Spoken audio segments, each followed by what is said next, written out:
अब देखते हैं कि इकोनॉमीज़ ऑफ स्केल क्या होता है। इकोनॉमीज़ ऑफ स्केल का मतलब बस इतना ही है कि शुरुआत के समय जितने भी क्लाउड सर्विस प्रोवाइडर हैं, जैसे एज़्योर हो गया या जीसीपी हो गया, जो भी हो गया, वो शुरुआत के समय जितने भी उनके रिसोर्सेज होते हैं उनकी कॉस्ट काफ़ी हाई होती है। ठीक है, एकदम अर्ली स्टेजेस में उनकी कॉस्ट काफ़ी हाई होती है। लेकिन जैसे जैसे समय बीतता जाता है तो वैसे वैसे वो अपनी रिसोर्सेज की जो कॉस्ट है, जो पर यूनिट कॉस्ट होती है उनके रिसोर्सेज की, तो जैसे जैसे समय बीतता जाता है उन्हें प्रॉफिट होने लगता है, वैसे वैसे वो क्या करते हैं कि उसकी जो कॉस्ट है वो डिक्रीज़ कर देते हैं। शुरुआत के मतलब कि इकोनॉमीज ऑफ स्केल में सबसे पहला कैरेक्टरिस्टिक्स ये हो जाता है कि शुरुआत के समय में कोई भी चीज़ महंगी होगी और बाद में जब प्रॉफिट होने लगेगा तो वही चीज़ सस्ती हो जाएगी। ठीक है, according to the principle of economies of scale, when a company grows, it becomes more successful at managing common activities, HR and hiring, taxes, accounting, internal operations, marketing, large purchases via contracts, resulting in greater discounts and so forth. मतलब जैसे जैसे बढ़ते जाते हैं वैसे वैसे profit होने लगता है, जिससे कि वो बाद में जो है चीज़ों को सस्ता बेचने लगते हैं। ठीक है, जो भी कंपनी है, companies can save and more as a result of this, allowing them to reduce the cost of their services to their client. This is known as price per unit. ठीक है, मतलब हर यूनिट पे जितना भी price उनको कम करना पड़ रहा है, वो क्यों कम करना पड़ रहा है? क्योंकि इनको प्रॉफिट ज़्यादा हो रहा है।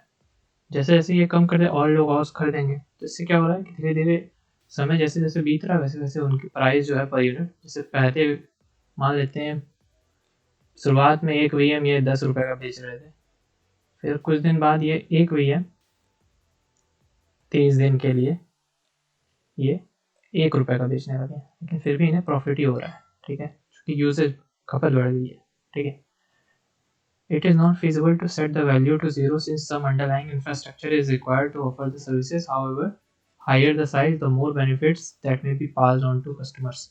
ठीक है, मतलब कि ऐसा नहीं है कि अब इसको ये सीधा फ्री ही कर देंगे।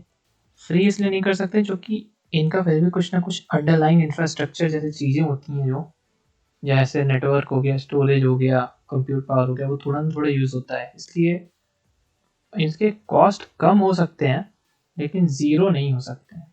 कॉस्ट कम हो सकते हैं लेकिन ज़ीरो नहीं हो सकते हैं।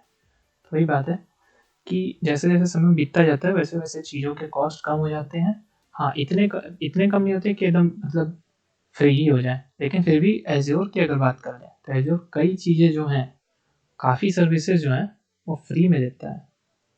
जैसे स्टूडेंट्स के लिए या फिर न्यू फ्री टियर अगर लें न्यू यूज़र, तो 12 महीने के लिए ये हमें फ्री में देता है। कुछ हमें $200 तक की चीज़ें जो हैं वो हम यूज़ कर सकते हैं बिना कुछ पे किए।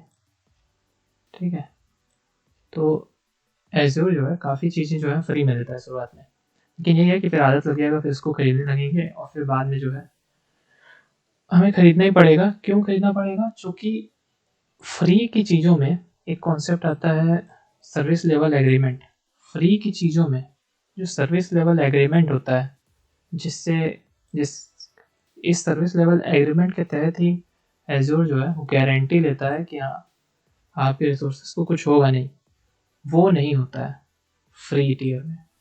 तो इसीलिए फ्री की चीज़ें प्रैक्टिस करने के लिए चीज़ ठीक है एज़्योर में, लेकिन अगर वाकई में कुछ सेव करना है या कंप्यूट करना है तो फिर हमें उसका परचेज़ करना होगा, उसका सब्सक्रिप्शन जो है वो परचेज़ करना होता है। ठीक है, तो ये तो बात हो गई इकोनॉमीज ऑफ स्केल की।